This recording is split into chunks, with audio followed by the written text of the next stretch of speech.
ద్వారా నువ్వు చేసిన మేలును బట్టి సాక్ష్యముల ద్వారా నీ నామమును మహిమపరిచి ఉండగా నీ కృప మాతో ఎంతో విధంగా మమ్మల్ని హెచ్చిస్తూ కాపాడుతూ సంరక్షిస్తూ నీ కృపలో మేము వర్ధిల్లుతున్న విధానాన్ని బట్టి రక్షించబడిన విధానాన్ని బట్టి నీకు కృతజ్ఞతాస్తుతులు చెల్లిస్తూ ఉన్నాం. కొద్ది నిమిషాలు నీ మాటలను వినాలని ఆసక్తి కలిగిన వారు మేము ఉండగా వినగలిగే చెవులు, గ్రహించగలిగే మనసులు మాకు దయచేయండి. వాక్యాన్ని విని వాక్య ప్రకారముగా బ్రతికి నీ చిత్తాన్ని నెరవేర్చే వారిగా మేము ఉండడానికి కృప దయచేయమని, నా నోట నీ మాటను ఉంచి నీ వాక్కులతో నాతో మాతో మా అందరితో మాట్లాడమని యేసుక్రీస్తు నామములో అడిగి వేడుకొంచున్నాము తండ్రి. మంచిది. నీ ధనమా నీ గుణమా అనే దాని గురించి మనం ఆలోచన చేస్తూ ఉన్నాం. 4వ భాగంలోకి మనం వెళ్తూ ఉన్నాం. గతించిన 3 వారాలు కంటిన్యూగా జరిగింది. ఇది 4వ భాగం. నీ ధనమా నీ గుణమా అనే అంశాన్ని ఆలోచన చేద్దాం. మొదటిగా మనం చూస్తే వాస్తవమైన జీవాన్ని సంపాదించుకోవాలి, పరలోకములో మీ ధనాన్ని కూర్చుకోవాలని గతించిన వారంలో తెలియచెప్తూ కొన్ని విషయాలు నేను తెలియచెప్పాను. వాటిలో ధనవంతుల మీదకి వచ్చే ఉగ్రత, ధనవంతుడు పరలోక రాజ్యం వెళ్ళడం అనేది ఎంత కష్టమో గతించిన వారిలో తెలియచెప్తూ, ఒక మనుషుడు లోకమునంతా సంపాదించుకొని తన ప్రాణమును పోగొట్టుకుంటే వానికి ఏమి లాభం, ఏమి ప్రయోజనం అనే దాని గురించి ఎక్కువగా మనం ఆలోచన చేసాం. ఈరోజు ధనము అనేది అవసరానికి తప్ప అవసరం కంటే ఎక్కువ ఉండడం వల్ల దానివల్ల ఎక్కువ ప్రమాదమే జరిగే అవకాశం ఉందని తెలియచెప్తూ ఒక వాక్యాన్ని చదువుకొని వాక్యాన్ని వివరించుకొని క్లోజ్ చేసాం. దాన్ని మరొకసారి కొనసాగిస్తూ 4వ భాగంలోకి వెళ్దాం. తిమోతికి రాసిన మొదటి పత్రిక 6వ అధ్యాయము 17, 18, 19 వచనాలు జాగ్రత్తగా ఆలోచన చేద్దాం. తిమోతికి రాసిన మొదటి పత్రిక 6వ అధ్యాయము 17, 18, 19 వచనాలు నేను చదువుతాను. జాగ్రత్తగా మీ మనసులో మీరు చదువుకుని దేవుని వాక్యాన్ని గ్రహించండి. ఇహమందు ధనవంతులైన వారు గర్విష్ఠులు కాక, అస్థిరమైన ధనమునందు నమ్మిక ఉంచక, సుఖముగా అనుభవించుటకు సమస్తమును మనకు ధారాళముగా దయచేసి దేవుని అందే నమ్మిక ఉంచుడని ఆజ్ఞాపించుము. అపోస్తలుడైన పౌలు గారు తన ప్రియ శిష్యుడైన తిమోతికి రాస్తూ కొన్ని మాటలు తెలియచెప్తూ ఉన్నాడు. ఏంటి ఆ మాటలను ఆలోచన చేస్తే, ఇహమందు ధనవంతులైన వారు గర్విష్ఠులు కాక, అంటే ఇహమందు ధనవంతులు అయితే ఏమొస్తుంది వాళ్ళకి అర్థమవుతుంది. మీకు బైబిల్ జాగ్రత్తగా ఆలోచన చేస్తే కొంచెం డబ్బు వచ్చేటప్పటికి, కొంత ధనం సంపాదించేటప్పటికి, కొన్ని ఆస్తులు పెరిగేటప్పటికి ఆటోమేటిక్గా మనలో పుట్టేది గర్వం. ఈ గర్వముల గురించి చెప్తున్నాడు, నమ్మికను గురించి చెప్తా ఉన్నాడు పౌలు గారు తిమోతికి రాస్తూ. ఇహమందు అంటే ఈ లోకమందు ధనవంతులైన వారు గర్విష్ఠులు కాక, అంటే ధనవంతులైతే వాళ్ళకి ఏమొస్తుందట, గర్వం అనేది వస్తుంది కనుక గర్విష్ఠులు కాక, అస్థిరమైన ధనమునందు నమ్మిక ఉంచక. అస్థిరమైన ధనం, ఏ ధనం ఇది? స్థిరత్వము లేని అస్థిరమైన ధనం. ధనం అనేది ఒక చోట ఉండేది కాదు. అస్థిరమైన ధనమునందు మీరు నమ్మిక ఉంచక, సుఖముగా అనుభవించుటకు సమస్తమును మనకు ధారాళముగా దయచేయు దేవుని అంటే నమ్మిక ఉంచండి. అంటే దేని యందు నమ్మిక ఉంచుతున్నాడు? అస్థిరమైన ధనమునందు మీరు నమ్మిక ఉంచక, సుఖముగా అనుభవించుటకు సమస్తమును మనకు దయచేసిన దేవుని యందే నమ్మిక ఉంచుడని వారికి ఏం చేస్తాడట? ఆజ్ఞాపించండి. కొన్ని చూపిస్తాను నేను, జాగ్రత్తగా మీరు వీటిని ఫాలో అవ్వండి. కొన్ని చూపిస్తాను. ఇక్కడ గతించిన వారంలో చదువుతూ, ఎందుకనగా ధనాపేక్ష సమస్త కీడులకు మూలము, కొందరు దానిని ఆశించి విశ్వాసం నుంచి తొలగిపోయి నానా బాధలతో తమను తామే పొడుచుకునేది. ఈ పొడుచుకునే కోవలో ఇస్కరియోతు యూదాను గురించి మనం ఆలోచన చేసాం.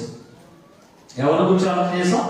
ఇస్కరియోతు యూదాను గురించి ఆలోచన చేసాం. రెండవది ఎవరి కోసం? ఎలీషా దగ్గర ఉన్న గెహాజీ కోసం మనం ఆలోచన చేసాం. ఇలాగ ఎందరో అననీయ సఫీరాను గురించి మనం ఆలోచన చేసాం. ఇలా ఆలోచించిన చాలా మంది కూడా ధనాపేక్ష వలన విశ్వాసం నుంచి తొలగిపోయి తమకు తామే నాశనము తెచ్చుకున్న వారిగా మనకు కనిపిస్తూ ఉన్నారు. లోకంలో ఉన్న సంఘటనలు మనం జాగ్రత్తగా చూడగలిగితే, లోకంలో ఉన్న పరిస్థితులను మనం జాగ్రత్తగా చూడగలిగితే, చూడండి ఇక్కడ ఒక వ్యక్తి ఈరోజు ధనము వెంబడి వెంపర్లెత్తుతున్న మనుషులు, ధనాన్ని నమ్ముకుని ధనమే ప్రాముఖ్యం అనుకుని ధనం కొరకు ప్రాకులాడుతున్న వారికి బెస్ట్ ఎగ్జాంపుల్ ఈ వ్యక్తిని మనం చూపించగలం. ఈ వ్యక్తి ఎవరో అని ఆలోచన చేస్తే ఎవరు ఇక్కడ పైనుంచి చదవండి.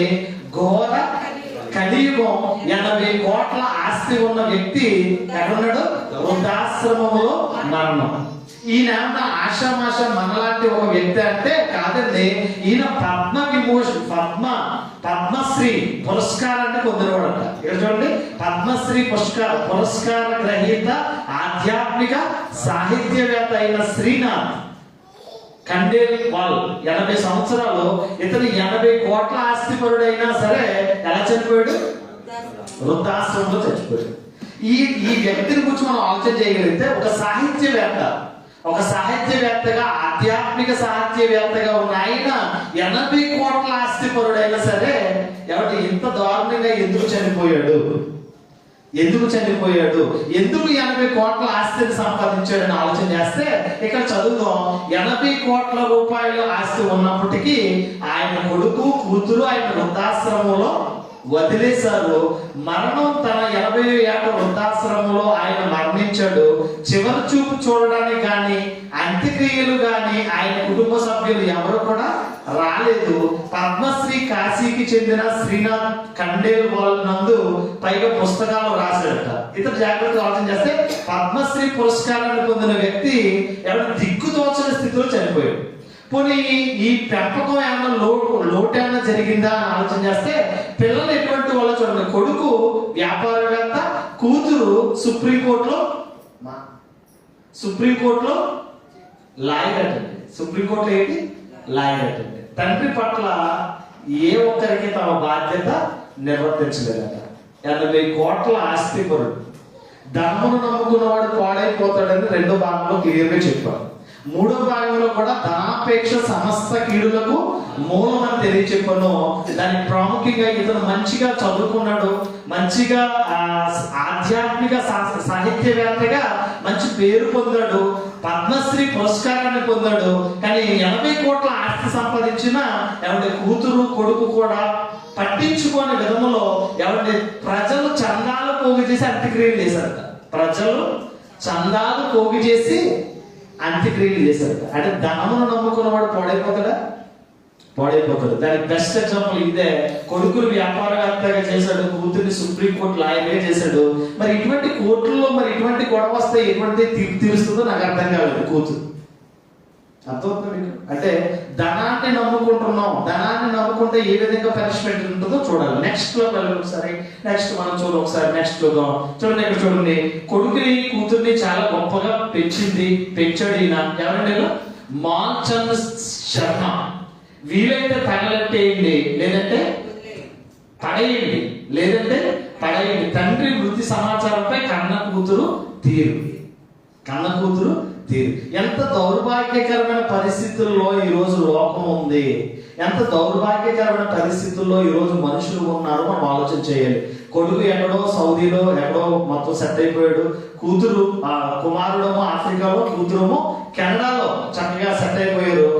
మీ తండ్రి చనిపోయాడని చెప్తే వాళ్ళ ఫోన్ కి వీళ్ళు ఆన్సర్ చేసిన విధానం ఏంటంటే వీలైతే తగలెట్టేయండి, లేదంటే పడేయండి.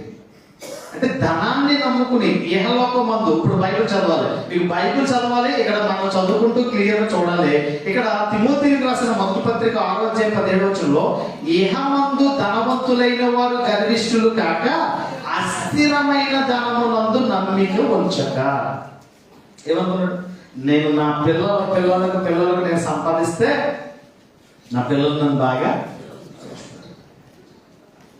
నేను పడ్డ కష్టం నా పిల్లలు పడకూడదు. నేను హ్యాపీగా కష్టాలు అనుభవించాను, నా పిల్లల కష్టాలు అనుభవించుకుంటూ పెంచాలి. ఎంతో ఆలోచన కలిగి ఎంతో విధంగా పిల్లలు పెంచాలని ఆలోచన చేస్తున్నాం. ఏం జరుగుతుందో నెక్స్ట్ లో వెళ్దాం. నెక్స్ట్ చూడగలిగితే ఒకసారి ఏం జరుగుతుందో ఒకసారి చూద్దాం. నెక్స్ట్ ఒకసారి తీయనన్నా ఒకసారి. డబ్బు విషయంలో గొడవలండి. డబ్బు ఏం చేస్తుందట? డబ్బు విషయంలో గొడవ పడి వరంగల్లో తల్లిపై పెట్రోల్ పోసి నిప్పంటించిన కొడుకు. డబ్బు కన్న కూతురు, కన్న కొడుకు, భార్య, భర్త, పిల్లలు ఏమీ లేదండి. డబ్బు దగ్గర ఏ సంబంధం లేదు. మరి ధనం మీద మనకి ఏంటి అంత వ్యాపారాలేంటి? ఎందుకు మన బ్యాంక్ బ్యాలెన్స్ పెరగాలనుకుంటున్నాం? ఎక్కడ ధనాన్ని కూర్చుకోమన్నాడు దేవుడు? ఎక్కడ ధనాన్ని కూర్చుకోమన్నాడు? లోకమంతా సంపాదించుకొని తన ప్రాణమును పోగొట్టుకుంటే మనకి ఏమి ప్రయోజనం? మనకి ఏమి లాభం? 80 కోట్లు ఆస్తుంది, ఉపకారం ఏముంది? కొడుకు కూతురు ఉన్నారు, కానీ చచ్చిన చావు, కుక్క చావు కంటే దౌర్భాగ్యకరంగా మున్సిపాలిటీ వాళ్ళైనా ట్రీట్ చేయండి, తగలెట్టేయండి. ఏంటి ఆన్సర్? ఏంటంటే పిల్లల మీద మనం పెంచుతున్న మక్కువ ఏంటి? పిల్లల్ని ఏ విధంగా పెంచుతున్నాం, ఇది మనం గ్రహించాలి. నెక్స్ట్ మనం చూద్దాం, మరొకటి చూద్దాం తొందరగా. ఇది చూడండి, డ్రగ్స్ కు బానిసై తల్లిని చంపిన కొడుకు. ఆస్తి పంచాలని కొన్ని రోజులుగా పేరెంట్స్ తో గొడవ. తల్లి బెడ్రూమ్ లోకి వెళ్తే కత్తితో విచక్షణ రహితంగా దాడి చేసి 9 చోట్ల పడవడంతో తీవ్ర రక్తస్రావం, చికిత్స పొందుతూ మృతి. ఎక్కడిది? రామచంద్రపురం. ఈస్ట్ గోదావరి రామచంద్రపురం. ఎంత దౌర్భాగ్యకరమైన పరిస్థితులు ఉన్నాయి అంటే, పెంచుతున్న విధానంలో డబ్బు ఉండడం వల్ల ఎంత ప్రమాదం వస్తుంది, డబ్బును సంపాదించడం వల్ల ఎన్ని ప్రమాదాలు జరుగుతున్నాయో మనం ఆలోచన చేయాలి. దుబాయ్ వచ్చేసాం, సంపాదిస్తున్నాం, మన పిల్లలుగా ఉంటున్నాం. అసలు వాళ్ళు చివరి వరకు మనం చూస్తారో లేదో కూడా గ్యారెంటీ లేదు. ఉన్నదాంతో తృప్తి కలిగి జీవించడం మనం నేర్చుకోవాలి. ఉన్నదాంతో తృప్తి కలిగి జీవించడం అనేది మనం నేర్చుకోవాలి. మరొకటి మనం చూద్దాం. ఎవరికి చూడండి, ఒక ఆయన బాగా సంపాదించాడు, కొడుకుల మీద విరక్తి పుట్టి 3 కోట్లు విలువ కలిగిన 3 ఎకరాల భూమిని ఎవరికి చేయడట? ప్రభుత్వానికి అప్పగించేసాడు. తప్పెవరిది? కొడుకు మీద విరక్తి వచ్చిందంట. అంటే ఎందుకు? ఎవరి కోసం సంపాదిస్తున్నారు? ఎవరి కోసం? నేను మన వారం చెప్పాను, సంపాదన అని ఓపుకుండా 4 రాళ్ళు వెనక్కేసుకోమంటే 4 రాళ్ళు వెనక్కేసుకుంటున్నారు. ఎక్కడ? ఇడ్లీలో కాదు, కిడ్నీలో కూడా రాళ్ళు చేసిన సంపాదిస్తున్నారు చాలా మంది. టీలు తాగే మంది. ఇక్కడ కొడుకు మీద విరక్తి పుట్టింది, పాపం చాలా సంపాదించాడు. 3 కోట్ల విలువ కలిగిన 3 ఎకరాల భూమిని ఎవరికి చేయడట? ప్రభుత్వానికి రాసిపెట్టి ఉంది, ప్రభుత్వానికి ఇచ్చేసి. ఒకటి మరొకటి చూద్దాం. ఎందుకు ఇలా జరుగుతుంది? చూడండి, కొడుకులకి 30 కోట్ల ఆస్తిని ఇచ్చాడట. ఇప్పుడు ఇంటి నుంచి ఏం చేశారట? గెంటేశారట. మాకు న్యాయం తీర్చమని సుమన్ టీవీ దగ్గర వచ్చారు.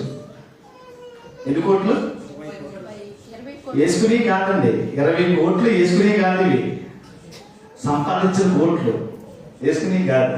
అంటే ఎంత దౌర్భాగ్యకరమైన పరిస్థితుల్లో మనం ఉన్నాం. ఈరోజు డబ్బుకి ఇచ్చినంత ప్రాధాన్యత తల్లికి ఇవ్వట్లేదు, తండ్రికి ఇవ్వట్లేదు, భార్యకి ఇవ్వట్లేదు, పిల్లలకి ఇవ్వట్లేదు. కట్టుకున్న పిల్లలు, కన్న గర్భాన్ని పుట్టిన పిల్లలే కన్న తల్లిదండ్రులను కడతీర్చే పరిస్థితి ఈరోజు జరుగుతుంది. అందుకే గర్వముతో ఇహలోకమందు ఉన్న ధనాన్ని బట్టి గర్వముతో రగిలిపోతున్న వారికి తిమోతి గారు చాలా చక్కగా ఈ పత్రికను రాస్తూ తిమోతికి చెప్తా ఉన్నాడు. మరొకసారి చూద్దాం, క్లియర్గా ఒకసారి చూద్దాం. గ్యారంటీ లేని జీవితాలండి. ఏమండి, మన జీవితం గ్యారంటీ ఉందా? మీ ఫోన్ గ్యారంటీ ఉందా? మీ ఫోన్కి, ఐఫోన్ గ్యారంటీ ఉందా? IPhone pro max 17 pro max తీసుకున్నారు కొంతమంది. గ్యారంటీ ఉందా? లైఫ్ గ్యారెంటీ ఉందా? గ్యారెంటీ ఉంది. ఫోన్ గ్యారెంటీ ఉందా? ఉంది. మనిషి గ్యారెంటీ ఉందా? కానీ మనిషి అంత గర్విష్టి అంటే, గ్యారెంటీ లేని జీవితానికి ఏమన్నా? కోపం, అహంకారం, అసూయ. ఎందుకు? బ్రతికిన 4 రోజులు నలుగురితో బ్రతకాలి, పోయేటప్పుడు డబ్బు, హోదా ఏమీ నీతో, ఇవి ఏమీ మనతో రావు. కానీ మనిషికి ఏంటి? గర్వం. మనిషికి ఏంటండి?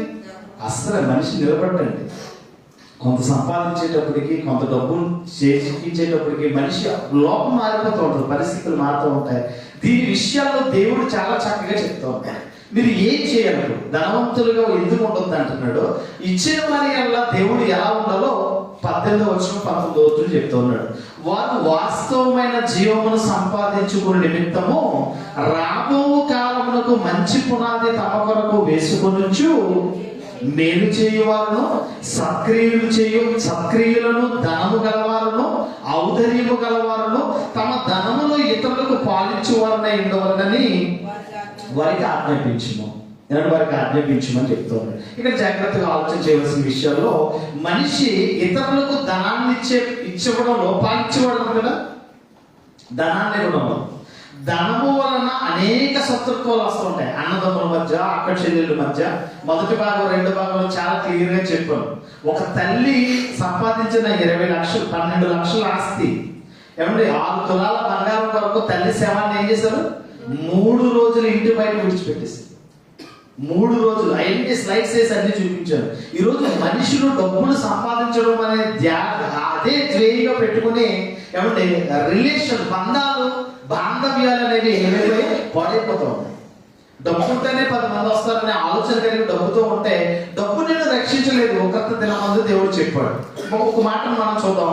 మనుషుల ఆలోచన విధానాలు ఎలా ఉన్నాయో గలతీయులకు రాసిన పత్రికలకు మనం వెళ్దాం. ఒకసారి గలతీయులకు రాసిన పత్రిక 5వ అధ్యాయం 17 వచనంలో, గలతీయులకు రాసిన పత్రిక 5వ అధ్యాయం 16-17 వచనంలో అంటున్నాడు, నేను చెప్పినదేమనగా ఆత్మానుసారముగా నడుచుకుని అప్పుడు మీరు శరీరేచ్ఛను నెరవేర్చరు. శరీరము ఆత్మకును, ఆత్మ శరీరమునకును విరోధముగా అపేక్షించును. ఇవి ఒకదానికొకటి వ్యతిరేకముగా ఉన్నవి. మీరేమి చేయుదురో వాటిని చేయకుందురు. ఆత్మకి శరీరానికి కూడా ఎప్పుడు కూడా ఏం జరుగుతుంది? ఒక వార్ అనేది జరుగుతుంది, ఒక యుద్ధం అనేది జరుగుతుంది. ఆత్మకి శరీరానికి ఎప్పుడు కూడా ఏం జరుగుతుంది? ఒక యుద్ధం అనేది జరుగుతుంది. ఒక యుద్ధం అనేది జరుగుతుంది. ఎందుకు జరుగుతుంది అని ఆలోచన చేస్తే మంచి చేయాలని ఆలోచన ఉంటుంది. కష్టాల్లో ఉన్న వారికి సహాయం చేయాలని ఉంటుంది. ఇవ్వాలనుకుంటాం కానీ ఇవ్వాలనే మనసు వస్తుంది, కానీ ఇవ్వకుండా ఆపే నియమం కూడా ఉంటుంది. ఇదే శరీరానికి ఆత్మకి ఉన్న వ్యత్యాసం. మీకు క్లియర్ గా చెప్తాను మరొకసారి. నేను చెప్పినది ఏమనగా ఆత్మానుసారముగా నడుచుకుని అప్పుడు మీరు శరీరేచ్ఛను నెరవేర్చరు. మనం ఆత్మానుసారమా శరీరానుసారమా? ఏమన్నా చెప్పాలి. మీరు ఆత్మానుసారలా శరీరానుసారలా? ఎంకలు ఆత్మానుసారమైతే ఆత్మను అనుసరించి జీవించాలి కదా. ఆత్మానుసారమైతే శరీరేచ్ఛను ఏం చెయ్యం? శరీరేచ్ఛను మనం ఏం చెయ్యం? నెరవేర్చం. శరీరము చెప్పిన విధంగా మనం బ్రతకం. కానీ శరీరానికి ఆత్మకి ఉన్న సంబంధం పౌలు గారు గలతీ పత్రికలో రాస్తూ 17 వచనంలో, శరీరము ఆత్మకును, ఆత్మ శరీరమునకును విరోధముగా అపేక్షించును. ఇవి ఒకదానికొకటి వ్యతిరేకముగా ఉన్నవి కనుక మీరేమి చేయుదురో వాటిని చేయకూడదు. పౌలు గారు అంటున్నాడు, నా దేహంలో మంచి నియమము ఏది లేదు అంటున్నాడు. నాలో మంచి చెయ్యాలని అనుకుంటున్నాను, కానీ చెయ్యాలనే ఆలోచన వచ్చే లోపల చేయకుండా మానేస్తున్నాను. మనకు కూడా ప్రాక్టికల్ గా ఆలోచన చేస్తే ఎవరైనా ఇబ్బందుల్లో ఉన్నారండి, ఎవరైనా ఇబ్బందుల్లో ఉన్నారు, వాళ్ళు వచ్చారు, నా కష్టం ఏంది, నాకు కొంచెం సహాయం చేయవా అని అడిగారు. అడిగిన వెంటనే నీ మనసు ఏం చెప్తుంది? ప్రాక్టికల్ గా మనం ఆలోచన చేయాలి. ఎవరైనా వచ్చి నేను చాలా కష్టాల్లో ఉన్నాను, కొంత సహాయం చేయవా అని అడిగారు. నువ్వు సహాయం చేయగలిగిన వ్యక్తివి, నువ్వు సహాయం చేయగలిగిన దాని వల్ల నీ దగ్గరకు వచ్చి అడిగినప్పుడు నీ మనసు ఏమంటది? ఇవ్వాలి, కష్టాల్లో ఉన్నారు ఇవ్వాలి అనిపిస్తుంది. ఇవ్వాలని అనుకునే 10 నిమిషాల్లో మళ్ళీ నీ మనసు ఏం చెప్తుంది? ఇస్తే నీకెలా వస్తా? ఇస్తాడో ఇవ్వడం నీకు తెలుసా? ఎందుకు నీకెందుకు లేవని చెప్పారు. ఏంటి నీ మనసు ఇవ్వమన్న చోట నుంచి మరొక ఇన్వాయిస్ ఏంటి? మరొక మాట, మరొక వాయిస్ వస్తుంది. ఏంటది? నీకు అది ఇచ్చేస్తే నీ పరిస్థితి ఏంటి? ఎందుకు ఇవ్వాలి? ఇస్తాడో ఇవ్వడం ఎందుకు ఇవ్వాలి? ఈ రకమైన తత్వం అనేది జరుగుతుంది. అంటే ఆత్మ శరీరములకు, శరీరము ఆత్మ ఒకదానికి ఒకటి ఎప్పుడు కూడా ఏమన్నాట వ్యతిరేకముగా ఉన్నారు కనుక మీరేమి చేయుదురో వాటిని చేయకూడదు. ఈరోజు మనుషులంటే 3 ఆశల వలయాల్లో చిక్కుకుంటారు. ఒకటి శరీరాశ, ఒకటేంటి శరీరాశ, 2 నేత్రాశ, 3 జీవపుటము. శరీరాశ అంటే కోరికలు. మనిషి ఎక్కడ పతనం అయిపోతాడంటే 3 విషయాల్లో పతనం అయిపోతాడు. శరీరాశ అంటే శరీరంలో వచ్చే కోరికలు. శరీరంలో రకరకాల కోరికలు వస్తూ ఉంటాయి. వయసును బట్టి, ఉన్న ఆహారాన్ని బట్టి, రకరకాల పరిస్థితులను బట్టి ఎన్నో కోరికలు వస్తూ ఉంటాయి. శరీరేచ్ఛ అనేది కోరికలు శరీరం నుంచి వస్తాయి. నేత్రాశ అంటే చూసిందల్లా కావాలనుకుంటాడు. నేత్రాశ అంటే ఏంటి? అన్ని కావాలి, నాకు అన్ని కావాలి, అది కావాలి, ఇది కావాలి. వద్దనే మాట ఎప్పుడు అన్నాడు? వద్దనే మాట ఎప్పుడు? ఉన్నవాడైనా లేనివాడైనా వాడు ఎప్పుడు కూడా ఇంకా కావాలి అంటే కళ్ళు ఎప్పుడు కూడా ఎలా ఉంటాయి? నేత్రాశ అంటాం, ఆశపడుతూ ఉంటాయి. తర్వాత 3ది జీవ కుటుంబం అంటే బడాయి ఎక్కువ మనిషి. బడాయి అంటే గొప్పలకు వెళ్తూ ఉంటారు. ఈరోజు మనుషులు ఈ 3 ఉండి శరీర సంబంధమైన మనసు కలిగిన వారే బ్రతుకుతున్నారు. ఏ మనసు? శరీర సంబంధమైన మనసు కలిగిన వారు ఉన్నారు కనుక ఈరోజు బంగారం అని, బట్టలని, తిండని, తిరుగుళ్ళని, విలాసాలని, సంతోషాలని ఈరోజు మనుషులందరూ కూడా ఎలా ఉన్నారు? లోకము తీరులో ఉన్నారు. లోకము తీరు ఎలా ఉంది? ఏం తిందాం, ఏం త్రాగుదాం, ఏం ధరించుకుందాం, ఎలా ఎంజాయ్ చేద్దాం. పొద్దుట్లయితే ఇదే గోల, ఉదయం వెంటనే ఇదే గోల. టిఫిన్ చేస్తేనే మధ్యాహ్నానికి ఏంటి నేను, మధ్యాహ్నం తింటేనే మళ్ళీ సాయంత్రానికి ఏంటి. ఎన్ని బట్టలు షాపింగ్కి వెళ్ళామంటే అలాగా. అంటే జస్ట్ మీకు బెస్ట్ ఎగ్జాంపుల్ చెప్తాను. మనం అందరం డే టు డేకి వెళ్తారు ఎక్కువ. డే టు డేలో ఒక కవర్ కొందామని వెళ్ళాం అనుకోండి, ఒక 5 dirhams కవర్ కొందామని వెళ్ళాం అనుకోండి, ఆ కవర్ నిండా వస్తాయి. నా తల్లి ఇల్లు వచ్చినట్టుంది అన్న, ఇంటికి వెళ్ళిపోతుంది కదా షాపింగ్ చేసింది. నాకు తెలుసు ఒక 5-10 dirhams, ఒక 20 dirhams, ఒక 30 dirhams కొందామని వెళ్తే డే టు డేకి 300-400 అవుతుంది. అవునా కదా? అవుతుంది కదా? అవుతుంది. నవ్వుతున్నారంటే అయ్యింది ఖచ్చితంగా. మీరు అందరూ నవ్వారంటే మీరు వెళ్ళారు, మీ పని అయిందన్నమాట. అంటే మనుషులు ఎలా ఉన్నారంటే కలిసిందల్లా చూసిందల్లా మనకి ఏం కావాలి వేసేద్దాం. ఇంకా అయితే కదా, అదే కదా, లాస్ట్ అయితే బిల్లు చేయడం అమ్మో అంటమ్మా. అంటే మానవ నైజంగా మనకి 3 ఆశల వలయాల్లో చిక్కుంటాడు మనిషి. శరీరాశ, నేత్రాశ, జీవ కుటుంబం. ఈ విధంగా మనం బ్రతుకుతూ నేను ఆత్మ సంబంధం కలిగిన వాడిని, నేను దేవుడి సంబంధం చెప్పుకుంటూ దేవుడి దగ్గర రావడం అనేది మంచిది కాదు. ఎందుకంటే శరీరము, ఆత్మ ఎప్పటికప్పుడు ఏం చేస్తారంటే వ్యతిరేకంగా ఉన్నాయి. మీరేమి నిశ్చయింతురో వాటిని చేయకుందురు. మీరు చెయ్యాలనుకుంటారు కానీ దాన్ని మాత్రం మీరు చేయాలి.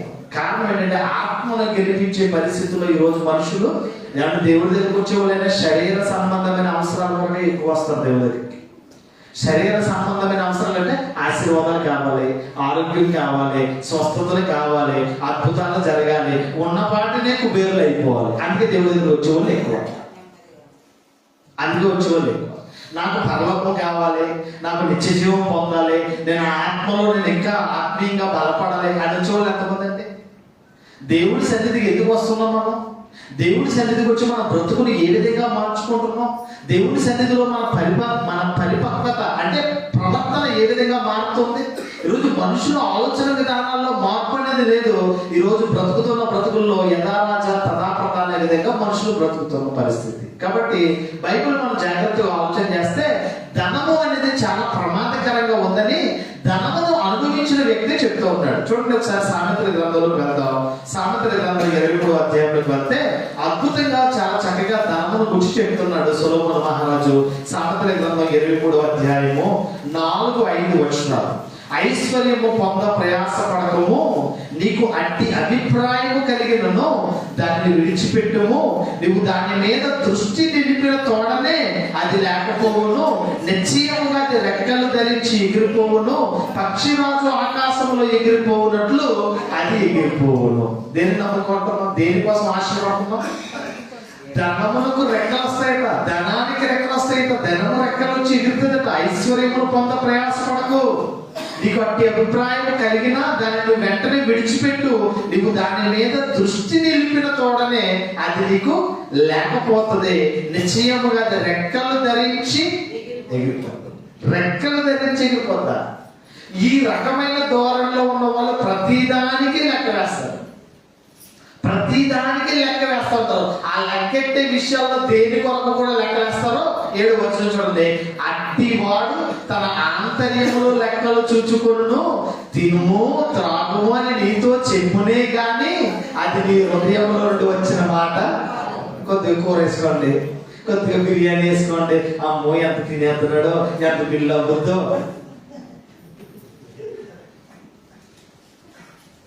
హృదయ రహస్యాలను ఎరిగిన దేవుడు, అంతరంగమును పరిశోధించు దేవుడు. మన దేవుడు ఎంత గొప్పవాడని ఆలోచన చేస్తే క్యారెట్ తింటారా, జ్యూస్ కావాలా, బిర్యానీ రప్పించమంటారా, చికెన్ 65 కావాలా, ఏం కావాలో చెప్పండి అంటారు. చెప్పండి అని ఎంత బిల్లు అవుతుందో, ఎంత దయం నా దగ్గర చెప్పంటే బాగుండు. ఇక్కడ మనసులో బైబిల్ ఎంత బాగుందో చూడండి. ఏమంటాడు? నీవు దాని మీద దృష్టి నిలుపున తోడనే అది లేకపోవును. నిశ్చయముగా అది రెక్కలు ధరించి ఎగిరిపోవును. అట్టి వాడు తన ఆంతర్యములు లెక్కలు చూచుకున్నవాడు. తినుము త్రాగుము అని అతనితో నువ్వు చెప్పుదువే గాని అది నీ హృదయము నుండి వచ్చిన మాట అంటే వాళ్ళందరూ హృదయపూర్వకంగా మాట్లాడేవాళ్ళన్నా సిస్టర్ ప్రైజ్లా ఈవిడ నీకు ఏం తెలిసి కోసం వెనకాల మళ్ళా లేదా టైప్ లేరు. ఎంతమంది ఉన్నారు, బ్రతుకులు మారో ఎంతమంది ఉన్నారు. 10 మంది మగవాళ్ళు ఉన్నా కూడా ఎక్కడ ఏ గొడవ జరగండి. ఒక 300 మంది మగవాళ్ళు ఉన్నా కూడా ఎక్కడ ఏది జరగదు. ఒక 3 కూర్చున్నారంటే ప్రపంచం అంతా తిప్పేస్తాను. అవునే కదా చెప్పండి, నిజమే. అంటే మనుషులు ఎందుకు దేవుడి దగ్గరకు వస్తున్నారు, ఎందుకు దేవుడు వాక్యం వింటున్నారు, ఎందుకు బ్రతుకులు మార్చుకోలేకపోతున్నారంటే వీళ్ళు ఎప్పుడు ఇదే వాళ్ళు ఆత్మీయంగా ఎప్పుడు బలపడరు. క్రైస్తవ జీవితంలో మార్పు కావాలి. దేవుడు ఇదే కోరుతూ ఉన్నాడు. ఇక్కడ కూడా ఇటువంటి లక్షణాలు కలిగిన వాళ్ళకే చెప్తున్నాడు. అట్టివాడు ఆంతర్యంలో ఏం చేస్తాడంట, ఎత్తా ఉంటాడు లెక్కలు చదువుతూ ఉంటాడు అనమాట, పెడతా ఉంటాడు లెక్కలు తీసుకుంటూ ఉంటాడు అనమాట, ఆయన బుద్ధిస్తా ఉంటాడు మళ్ళీ ఎంత బిల్లు అవుతుంది లెక్కలు తీసుకుంటూ ఉంటాడు అనమాట.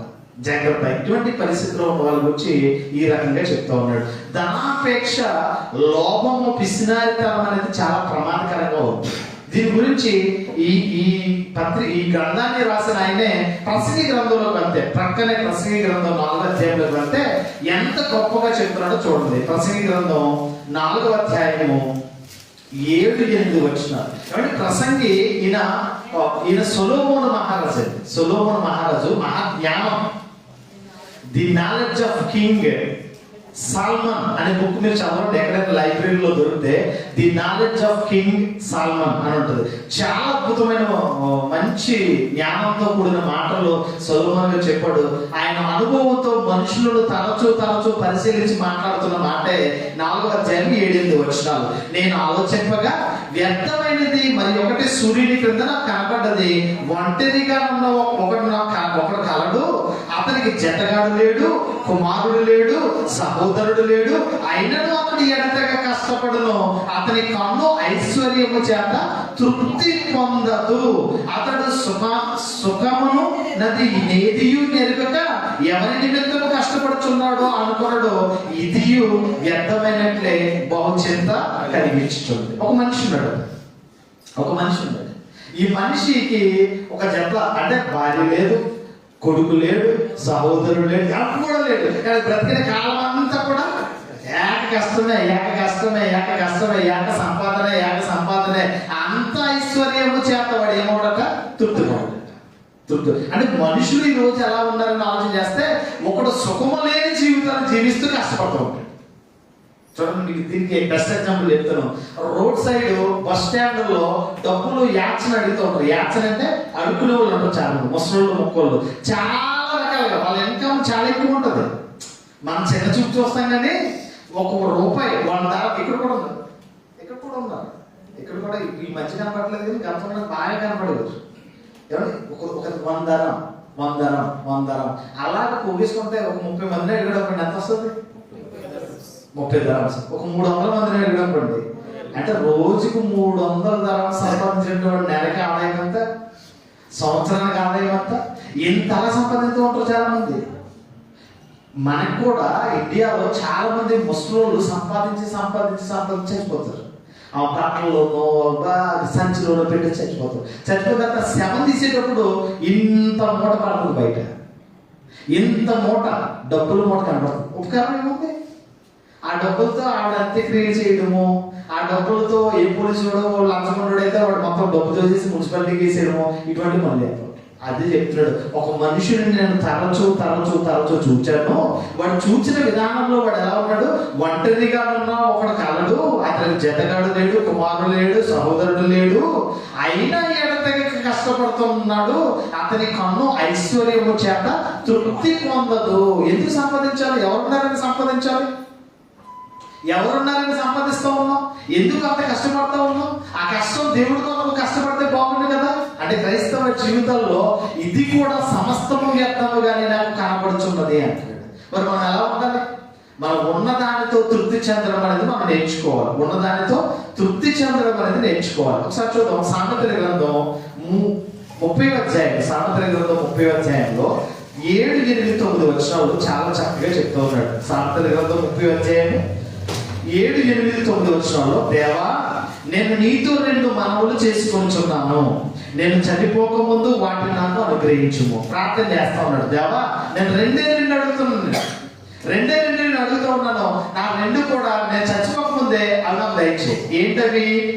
వ్యర్థమైన వాటిని, అబద్ధములు నాకు దూరంగా నుంచుము, పేదరికములైన ఐశ్వర్యములైన నాకు దయచేయకము, తగినంత ఆహారం నాకు అనుగ్రహించుము, ఎక్కువైన ఎడల నేను కడుపు నిండిన వాడిని నిన్ను విసర్జించి యెహోవా ఎవడైనా అందునేమో, లేక పేదవాడినై దొంగిలించి నా దేవుని నామమును దూషిద్దునేమో.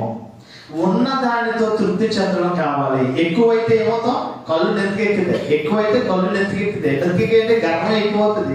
గర్వం ఎక్కువైందంటే మన దేవుడినే మనం ఏం చేస్తా ఉంటాం? తోలనాడే పరిస్థితి వస్తుంది. తక్కువైందా ఒకవేళ దొంగతనం చేసి నీ నామమును నేను దూషిస్తాను. తగినంత ఆహారం నాకు దయచేయి, అబద్ధమును వ్యర్థమైన వాటిని నాకు దూరంగా ఉంచు, పేదరికమైనను ఐశ్వర్యమైనను నాకు దయచేయి. అంటే మిడిల్ క్లాస్ లైఫ్ కావాలి. మిడిల్ క్లాస్ లైఫ్ అంటే మనకు ఉన్న దాంతో తృప్తి చెందడం మనం నేర్చుకోవాలి. నిజంగా ఉన్నవాడు అక్కడ సంతోషంగా లేడండి అనుకుంటున్నారు. మీరు సంతోషంగా అడగండి. డబ్బున్న వాడికి డబ్బున్నన్ని రోగాలు ఉంటాయి, డబ్బున్న వాడికి బోలెన్ని తలపోట్లు ఉంటాయి. అదే లేనుడైతే గెజ్జి లేదని హ్యాపీగా చూడండి, ప్లాట్ఫామ్ మీద తిరిగి పడుకుంటారు. వాళ్ళు పొద్దు నుంచి సాయంత్రం దాకా అలసిపోతారు, కడుపునిండా తింటారు. వాళ్ళ ప్లాట్ఫామే వాళ్ళ ఐసీలో డూప్లెక్స్ లో పడుకున్నట్టు పడుకుంటాడు. ప్రపంచం వల్ల కళ్ళలో అయిపోయినా అది హ్యాపీగా నిద్రపోతాడు. ఆడికి ఉన్న సుఖం ఉన్నవాడికి ఉండదు. మనం కూడా వాళ్ళ దగ్గర సుఖం ఉంటాడు, చాలా హ్యాపీగా ఉంటుంది అనుకుంటాం. ఇక్కడ దేవుడి దగ్గర కూడా రెండు మనవలు చేస్తున్నాడు. తగినంత ఆహారం మాత్రమే నాకు. ఎక్కువ ఇచ్చావా తినేసినేమో నిన్ను దూషిస్తాను, తక్కువ ఇచ్చావా ఒకవేళ దొంగతనం చేసి నేను అవమానపరుస్తాను. నాకు తగినంత ఆహారం మాత్రమే నాకు. అంటే మిడిల్ క్లాస్ లైఫ్ మనకు కావాలి. దేవుడి దగ్గర ఉండడం.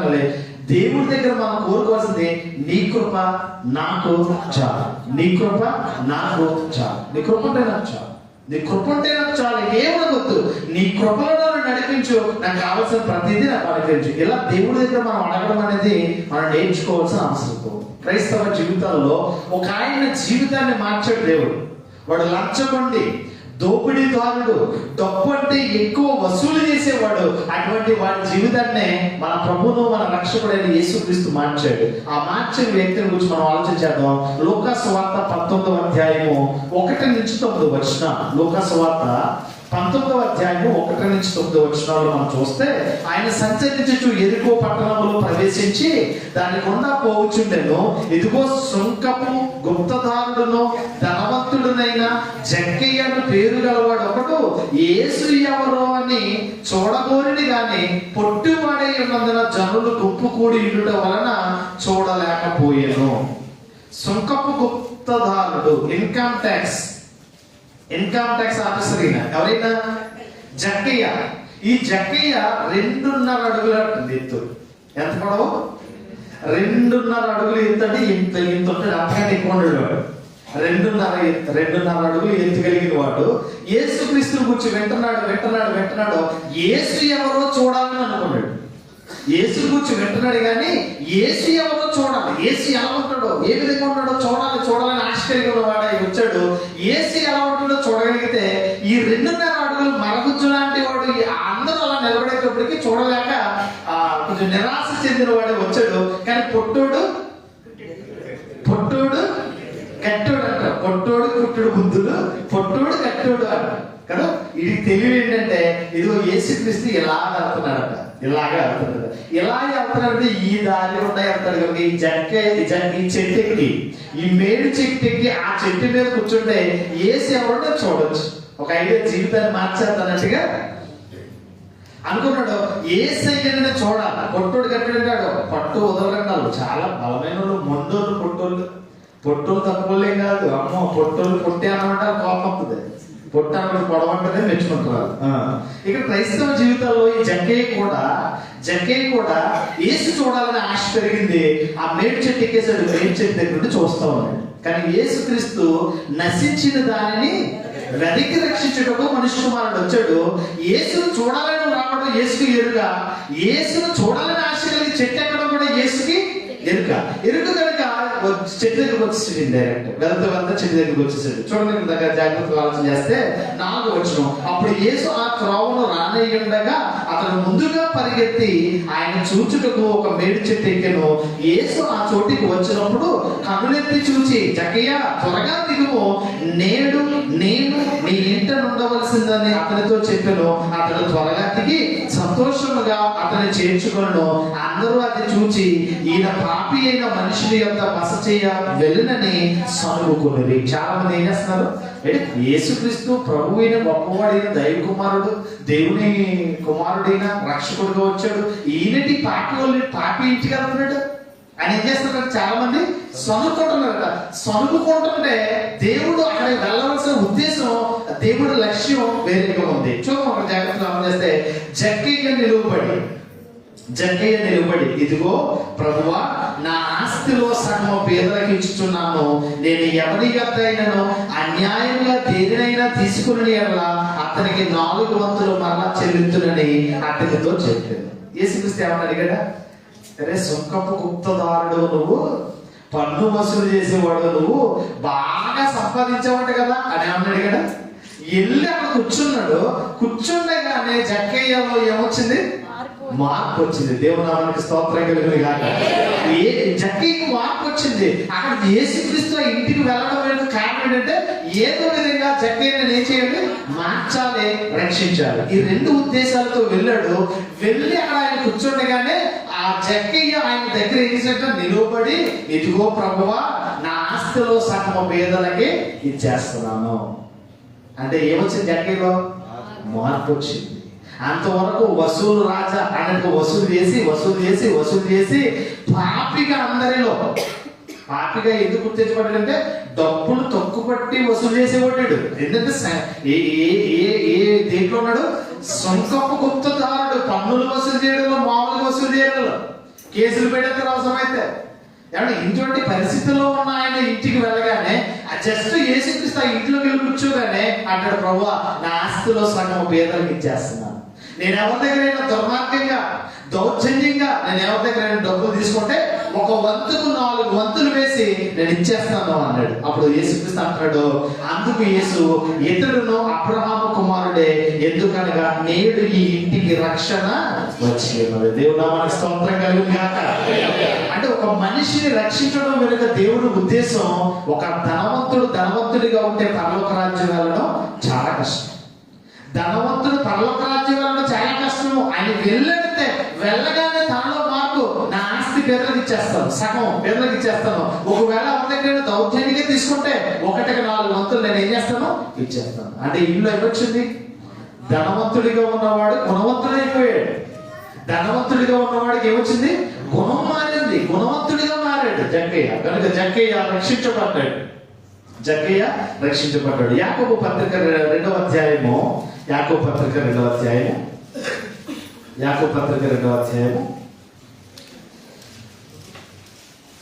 26వ వచనంలో చాలా చక్కగా, యాకోబు పత్రిక 2వ అధ్యాయం 26వ వచనంలో నేను చదువుతున్న 26వ వచనంలో, ప్రాణము లేని శరీరము ఎలాగో మృతమో అలాగే క్రియలు లేని విశ్వాసము కూడా మృతమే. ఈరోజు విశ్వాసులుగా పిలువబడడం కాదు, విశ్వాసులుగా పిలువబడుతున్న పిలుపుకి తగినట్లుగా మనం బ్రతకాలి. ప్రాణము లేని శరీరము ఎలాగో మృతమో, క్రియలు లేని విశ్వాసము కూడా ప్రభువాను అంటే నాకు చాలా ఇష్టం తండ్రి, నువ్వు లేకపోతే నేను బ్రతకలేదు తండ్రి, నా జీవం నా సర్వం నీవే దేవా. భలే పడతారు, ఒక తప్పుడుగా పడేస్తారు. అసలు దేవుడు అంటే అసలు లెక్కలేని దానిలో బ్రతుకుతాం. ఏది పాట మీద కదా దేవుని నామం, మిమ్మును బట్టి కదా నా నామం అన్యజనుల మధ్య. అంటే ఎందుకు క్రైస్తవ జీవితంలో పరిపక్వత రావాలి, మార్పు చెందాలి. క్రియలు లేని విశ్వాసం మృతం అంటే దేవుని రాజ్యం మాటలతో కాదు, శక్తితో నిండి ఉండదు. దేవుని రాజ్యానికి వెళ్ళాలంటే ఇదిగో క్రియలతో కూడిన విశ్వాసం కావాలి. అలా క్రియలు కలిగిన విశ్వాస వీరుల జాబితాలో ఒక గొప్ప భక్తుడు ఉన్నాడు.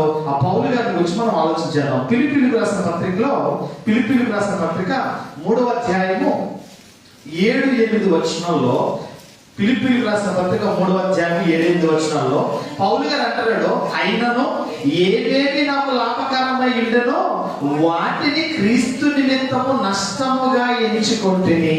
పౌలు గారు ఏమంటారండి? నాకు ఏవేవి లాభకరంగా ఉన్నాయో, ఈ డబ్బు, ఈ బంగారము, ఈ ఇల్లు, ఈ ఆస్తులు అన్ని కూడా క్రీస్తు కొరకు నేను ఏం చేశాను? నష్టముగా ఎంచుకున్నాను. నష్టముగా ఎంచుకున్నాను. 11వ వచనం ఎండింగ్ లో అంటాడు, సమస్తమును నష్టపరుచుకుని వాటిని పెంటతో సమానముగా ఎంచుకుంటుని. ఏంటంటే